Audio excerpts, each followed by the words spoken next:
స్వామి, పూజ సమాప్తమైంది. నా కోరిక ఒకటే స్వామి, ఎండాకాలం మొదలైంది, మంచినీటి కరువు, నీళ్ల కరువు మొదలైంది. అవేమి లేకుండా ప్రజలందరూ కూడా మంచినీటితో నీరు శుభ్రంగా ఉండాలి, నీరు కలుషితం లేకుండా అందరికీ అందాలని నా కోరిక.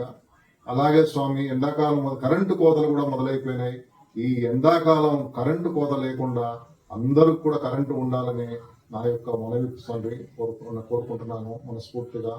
మూడోది, ఎండాకాలంలో దోమల బెడద ఎక్కువైపోయింది తండ్రి, దోమల బెడద ఎక్కువైపోయింది. ప్రభుత్వాలు ఎన్ని చర్యలు తీసుకున్నా దోమలు తగ్గట్లేదు.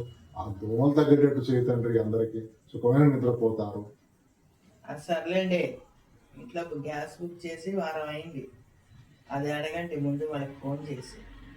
అయ్యో, ఏది అంటున్నావు నువ్వు? అయ్యో, అసలు మర్చిపోయినాను తండ్రి. ఇంట్లో గ్యాస్ అయిపోయి వారం రోజులైంది, gas cylinder book gas cylinder రాలేదు. ముందు కోరిక గ్యాస్ సిలిండర్ వచ్చేటట్టు చూడు తండ్రి. ఓం నమ శివాయ, ఓం నమో భగవతే వాసుదేవాయ, శ్రీమాత్రే నమః.